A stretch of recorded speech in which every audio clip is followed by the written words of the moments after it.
very much.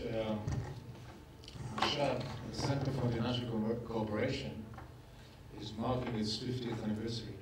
The State of Israel is involved for the last 50 years in joint cooperation programs with so many countries in the world. Do we know about it? Do we need it? Are we relevant? And those are very relevant questions. I happen to be part of this very special, very unique initiative for so many years.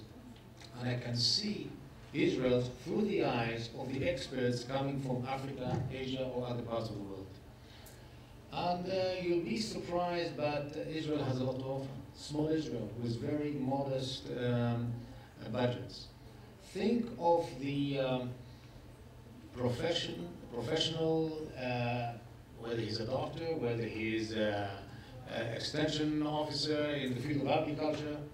If he will travel to Canada, and I see here some of my Canadian friends, he will get the best possible training. He will return back home frustrated. He will get the best possible training, but he will return home frustrated. And why? Because he will think for himself and he will say, there's no chance in the world that I will be able to close the gap. So he will be completely, I won't say desperate, but without any motivation. Think of the same expert coming to Israel and he said, wait a minute, you have been able to reach where you are in only 30, 40 years.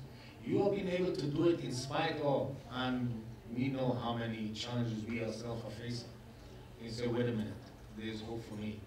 And therefore, I would like you to be a role model because you also find solutions which are so relevant to my country, to my region. It's not only agriculture in arid and semi-arid zones. It's not only a very effective health system, but it's the spirit. It's the spirit that we have, that we were able to find solutions and we don't give up. And that appeals to so many of our friends in so many parts of the world. We have here a guest from Senegal, the son of the chief Khalif of Senegal. I bumped into him. Please, Mr. Mbeki, stand up.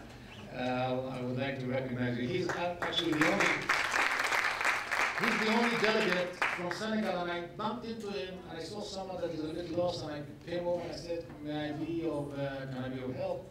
And then when we got a bit closer, I said, wait a minute, we know each other. Yes, we met each other in Senegal just 2 months ago when we inaugurated a very interesting project that also Ruth was part of it, just to give you an idea of where Israel and the Jewish world can be relevant to the problems that we actually are not aware of. Well, we are aware of the end result. We are aware of the shortage of food. We are aware of refugees. Do you think how desperate refugees are if they are willing to cross by foot the Sinai Desert?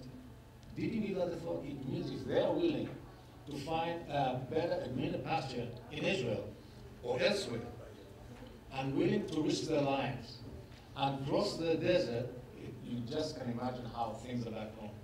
And this project that we inaugurated, one of many, what we have been able to do, we have been able to work with the smallholder. We have been able to tell the smallholder, the poor farmer, the poorest of the poor, that up till now was able to live off only 1 crop per annum, which hardly was able to sustain him or his family. So when we went through those villages, what do we see?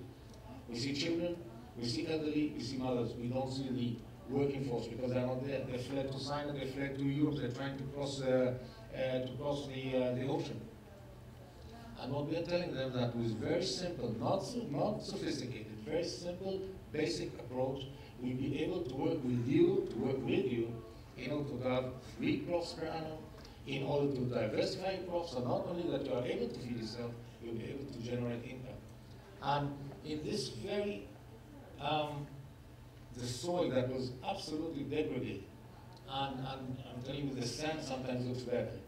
And when we see the crop, and when we see our lot that we were working together with, and we've seen the results, we say, wait a minute, Israel is relevant. And then I was so proud to be Israeli, because you know what I've been told by so many Senegalese, and remember Senegal is a Muslim country, by Senegalese, by local NGOs, by foreign NGOs. You are more popular in Africa, in parts of Africa, than in Europe. Now, it doesn't mean that it will be right away translated into voting patterns in the UN, and believe me, I don't care less. I'm telling you as an official, I don't care less. I care if I was able to make a difference. And I was able to make a difference. Because it was Ruth there in the beginning, and Ruth, the guy that you started the financial, we took over, so he's waiting for us. So we have for the first time in one of our projects a local expert that he will be able to continue while we will return back home. So, ladies and gentlemen, Israel is relevant. Israel is, in a small way, can help. I'm sitting here with Professor Walden, and just about, again, 6 weeks ago, we had an opportunity to brief the Prime Minister of Sri Lanka about a project that has to do with emergency medicine. And the Prime Minister of Sri Lanka came for other purposes. And he was sitting there, he thought maybe it's another of those meetings that he wants to go through the motion. He was just flabbergasted. I mean, when he seen what we are doing in his country, him and his team, they didn't want to leave. And again, in a very quiet way, we are not pretentious.